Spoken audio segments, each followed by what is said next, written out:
So hey everybody, I know I've made a couple videos in the past, and you've seen the big boy steam engine running, and I made one in the past about the Transcontinental Railroad, and I just was recently out on another one of my family trips out to Wyoming, out to Cheyenne, and I came upon another one of these big container trains that was heading west across Sherman Hill toward Laramie and making the hard pull, and thought it was worth showing it to you.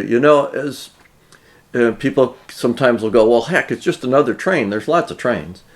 But, this is the toughest pull and the highest altitude on the Transcontinental route. There are other trains down in Colorado. I know there are some lines that run at higher altitude, and there are probably some that run at higher grades. But this is the main route across the country. If you're going to go from California to Chicago or back again, Union Pacific runs across. The mountains run north to south. The Rockies come here, north to south, and you have to go almost to the Mexican border before they start to taper off a little bit. There are rail lines that go across the way south. But in between, this is all pretty tough, and even here in Wyoming, the Transcontinental Railroad had a tough time going across. So it's what I did, or what I'm going to show you here, is that if you come into Wyoming, and Cheyenne's down in that corner, and here's Laramie's over here on the other side, the toughest part that they had to cross was this section, going across to Laramie. And there's a stretch here that they call the gangplank, where you're coming out of Cheyenne at about 6,000 feet, and the rail line comes out here and goes across, and it works its way up here to Buford, and then it makes a turn, comes through Sherman. This is the summit, so to speak, at just short of 8,000 feet. So across that, whatever it is, 20 some miles, you got to go 2,000 feet of elevation, and it's a fairly steady climb across there, and it's like 80 feet per mile. It's a little over 1.5%, and it's a pretty strong climb. And back in the original route, the original route followed this, and it went out a little bit further, and then crossed and came down. See if I can show that better. The original route went past Buford, came up here, and made a turn and went down to, there's a spot here where they've got Ames Monument, where the original track went down, headed down this way, came down over a big canyon, and then headed across here and went through to Laramie. Around 1900, they rerouted things. They built this tunnel that they couldn't do in the mid-1800s. So they got that done and rerouted it through, and basically moved the summit to here from up here, and they picked up a couple hundred feet of elevation that they didn't have to climb anymore. In any case, what you're going to see here is I just happened upon this container train, and I'm going to pick it up coming out of Cheyenne and run it up and give a view here near Granite in this stretch right here, and show you what it looks like for one of those big 4 locomotive jobs to climb that grade. So here goes. So here's one of these massive container trains heading out of the yard in Cheyenne. So what do you got here? You got 1, 2, 3, 4 locomotives on this guy.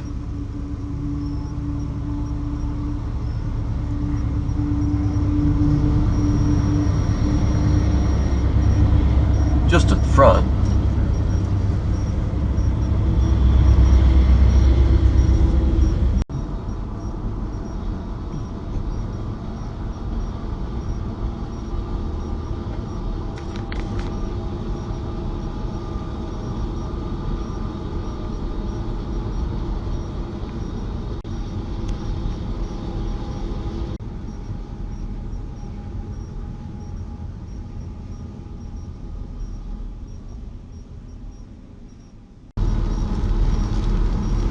was up to 40 miles an hour, 45. Now as he's coming up, starting to come up the grade here, coming out of town, he's down to about 30. And when they get out of town here, there are two routes they can take. One is the straight route up the hill, the steep way, and there's a second one off that they could peel off to the left, and it's 10 miles longer, but the grade is less. But based on the track he's on, it looks like he's going to take the steep route and go straight on through.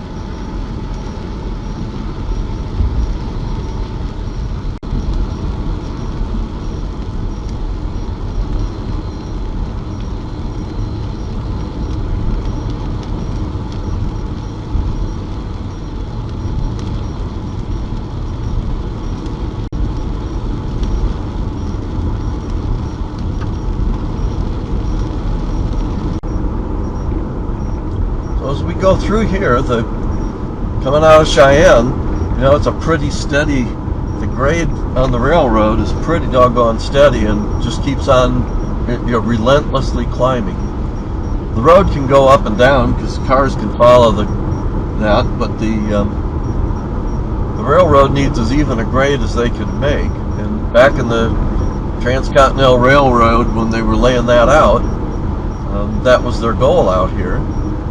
And this run follows the original route. They added a second track, but until you get all the way out to the summit of Sherman Hill, where they made a revision and a cut, around 1900, this is the way all the trains came. And today, it's where, all the freight that goes from coast to coast, pretty much. As I mentioned earlier, they did they did create in about 1951, they created a longer route. They created a route that's like 9 to 10 miles longer, but takes a significant portion of the grade out. You have to climb the same amount, but they do it over a longer distance, so it's an easier grade. But these days, they have enough power that a lot of the trains can go straight, and they don't have to run them that way.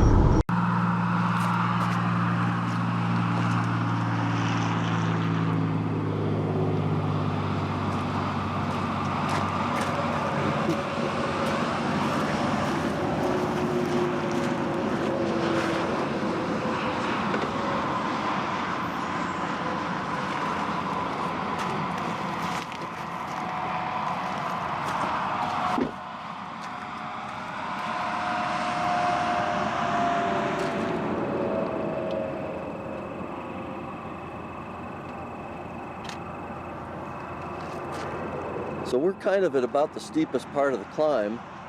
This train's making a good run. We're going to see him climb the grade here.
We got a second one coming in the opposite direction here.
uphill train is just past us.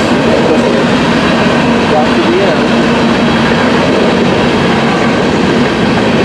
Now so it's the downhill.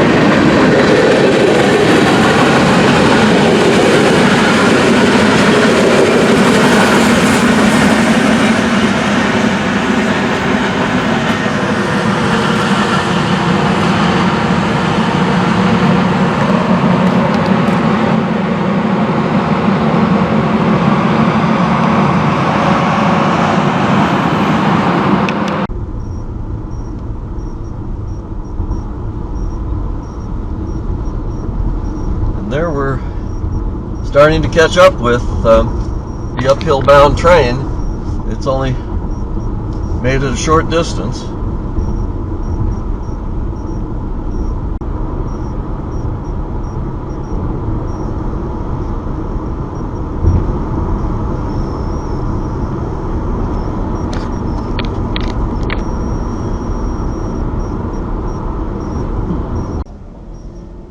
We're going to take a second look at that train here at Buford, which is supposedly got like a population of 1 or something. Most of the property around here is private. It's either owned by the railroad or others, so you don't really get a really good look most of the time. But from here, it makes a cut through the top of the hill at the summit.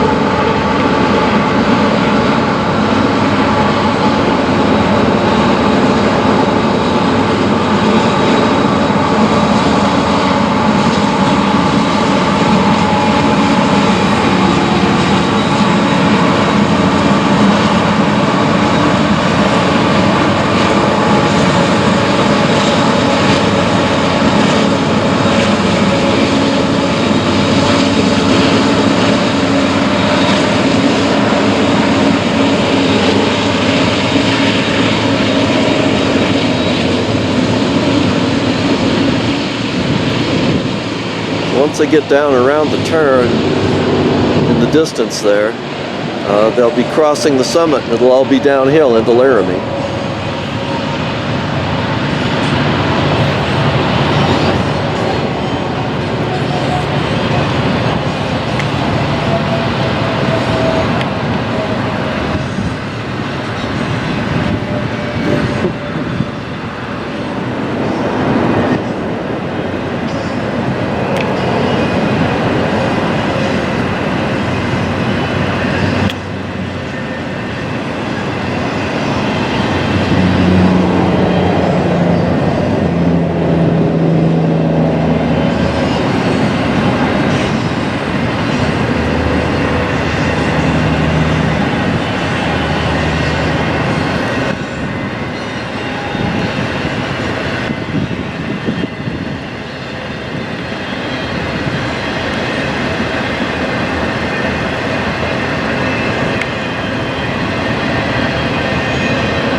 When you get up here, the grade has started to flatten out.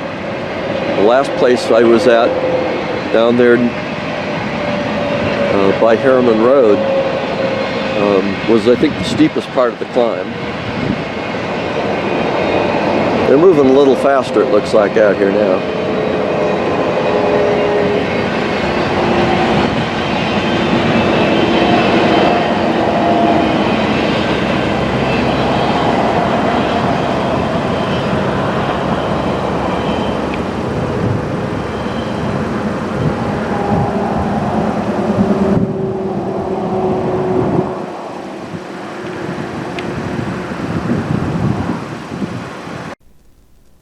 It's a long drive to get around the summit and get up to the old summit here, and so I can't show the train coming through, but this is the Ames Monument, which is the old summit for the original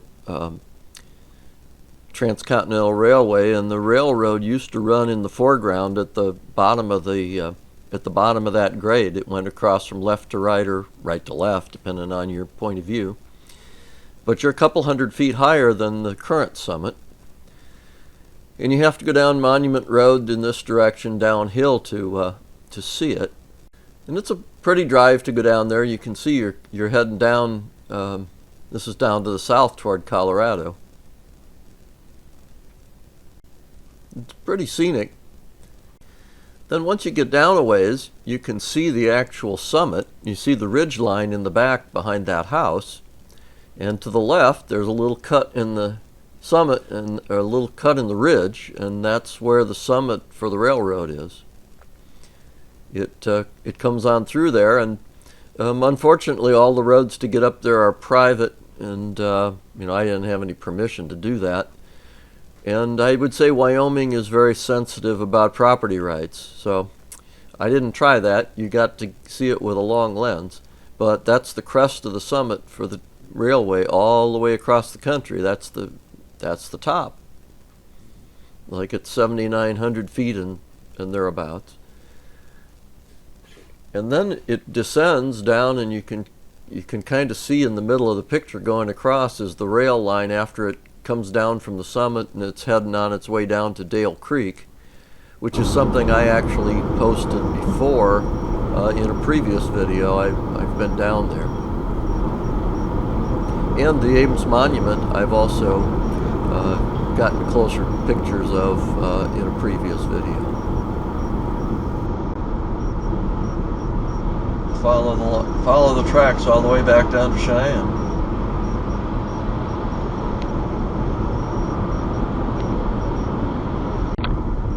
There's one going up the hill there that's it's taking the cutoff. Instead of going into Cheyenne, that one will make the turn toward Greeley, toward Denver.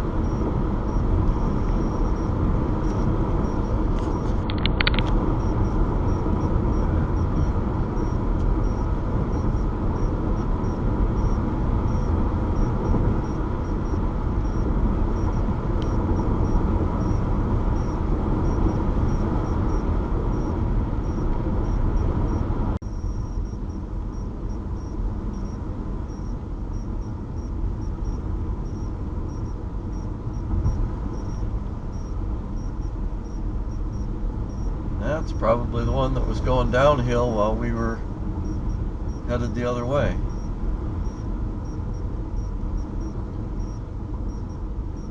Hey, just a couple of comments in closing. This is not the biggest train that I've watched go up these grades. It's a pretty substantial one with, 4 locomotives. But as I've mentioned before, I've seen as many as 5 locomotives leading, 1 or 2 in the center, and usually no more than 1 at the back end, although I think I've seen a couple that had 2. They must have some very sophisticated rules for how they lay out their locomotives, but they've got, some of these trains get pretty big, pretty long, and as a car guy, somebody who likes high-powered cars, watching 10 or 20,000 horsepower of locomotives chugging up those grades is just kind of amazing.